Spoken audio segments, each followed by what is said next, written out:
kami po ay magpapaalam pansamantala sapagkat bibigyan namin ng daan yung kampanya po for 45 days. So, kaya siguro ito yung pinaka-last episode ng aking programang Mabilis na Tulong Malasakit sa Tao. For the meantime, hanggang matapos yung eleksyon, babalik ako. So, ang akin lamang, siguro ito rin yung chance para makilala po natin yung aking team. So, nandito po, pakikilala ko ang ating Vice Mayor, Ms. Remy Oyales. Vice, bati po kayo sa ating mga televiewers.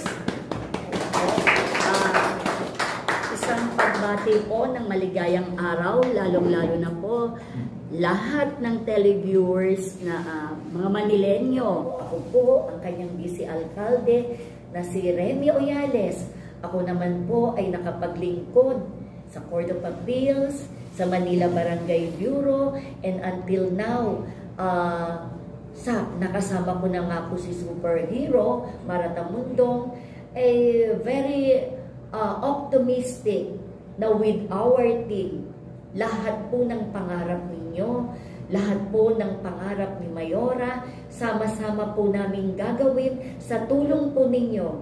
Let us go for a dignified Manila. Sige, pabatiin muna natin sila. Konsehala Silvia, bati muna sila. Hi, hello po sa mga Manileños, lalo na po sa mga Tondo District 1. Ito po si Silvia Manansala, ang inyong kandidato sa pagkakonsehal. So, hindi po, wala pong halong, nakita ko sa kanya kasi along the way, matagal na kami nagsasama ng ilang buwan na walang halong pagkukunwari, no? Ang approach na sa politika, hindi ito politika no? Kagaya kami, parang barkadahan na kami, no? Ganon din, no? Yung pagmamalasakit niya sa mga tao, wala itong halong, alam mo ba na, kailangan pagdating ko dito, ganito yung tsura ko. Hindi po ganon, no? Nag-meeting po kami, pinag-meetingan po na ano kaya ang dapat natin gawin para sa senior citizen, sa mga kabataan. Nandun po palagi ang pag-uusap namin tungkol sa kung ano ang makakabuti sa mga Manileños. Siyempre, papakilala pa natin ang isang makisig na konsehal mula sa Distrito 4, Konsehal Edwin Cayetano. Ayan. Bati po kayo sa mga ating televiewers. Magandang umaga sa inyong lahat, lalo na sa mga taga-Maynila. Buong Maynila, mula 1 hanggang 6. Especially doon sa aking distrito, sa 4, na ako naman ay natutuwa. So, ang sinasabi natin pare-pareho, ang eleksyon po ay hindi labanan. Ang eleksyon po ay hindi inggitan, lalong-lalo na iwasan po natin yung sinasabi na kasi marami tayong nadidinig. Sino ba yan? Sino kayo? At sino sila? Sino bang dinadala mong mayor? Sabi ko, eto ibang klaseng mayor to. Hindi to mayor. Mayora na babae na may dibdib, may paninindigan, maka-Diyos at makatao. Mahirap po kasi sumama sa isang tao na may bahid. Wala akong nakita o wala akong nabalitaan man lamang na itong aking sinasamahan ay ganito o ganyan. Tumingin naman ho tayo ng ibang tao na makagsisilbi ng mas makakatulong pa. Meron palang bago? Oo. Meron palang Supermara.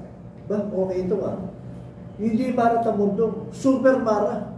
Para palang bagyo na darating na kinakailangan paghandaan. Why not? Nasubukan natin. Why not? Nailoklok natin. Ako nga sa 4 gusto niyo ako Mas gugustuhin ninyo yung aming mayoran. Dahil maghanapan ho tayo ng butas na tinatawag. Kurat? Hindi siya kurat. Makatao? Makatao ho siya. Hindi ho kami nagsama-sama rito para makipagpaligsahan. Ang sinasabi ho namin, pauuladin namin ang buong Maynila. Maraming salamat po sa inyo at muli, nandito po kami para tumulong sa inyo at magdasal po tayo pare-pareho. Edwin Cayetano ng 4th District of Manila. Mula sa Distrito 6 ng Maynila, Konsehal Edwin Salve. Yan, bati po kayo sa ating televiewers. Mayora, maraming salamat po. At maraming salamat po sa inyo lahat. Magandang hapon. Ako po si Edwin Salvi, number 14. Running for councilor po sa District 6 po.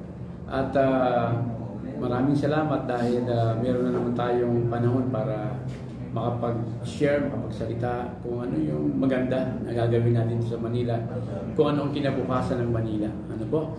So maraming salamat. Tayo po ay mamili ng mga tao na mayroong takot sa Diyos. Sino ba ang dapat iboto natin? Siyempre, yung walang bahid dungis, yung walang korupsyon, yung walang masamang intention. Alam nyo, maraming mga tumatakbo ngayon, may mga sila tinatawag na platform of governance. Ay maraming dumaan na ng mga tumakbong pinuno dito lalo sa Manila. Ang gagaling magsalita, ganito, ganyan, ganito, ganyan. Pero asan? Oo, doon. Kinakailangan, dapat ang tatakbo ay malinis ang puso. Katulad yan, mga kurap, mga magnanakaw ng kabanang bayan, di ba? Ay sinasabi dito, huwag gagawa ng ganyan, pangit yan Tapos minsan inahangaan pa ng iba. Mag-isip po tayo, pumili po tayo ng dapat nating iluluklok this coming May 12, 2025. Panalangin po namin sa Super Marathon Mundong team. We can do all things. Well, bakit? Super Yes. But it is Jesus Christ who will strengthen us. Gagawin namin ang lahat ng paraan with the guidance ng ating Panginoon Diyos.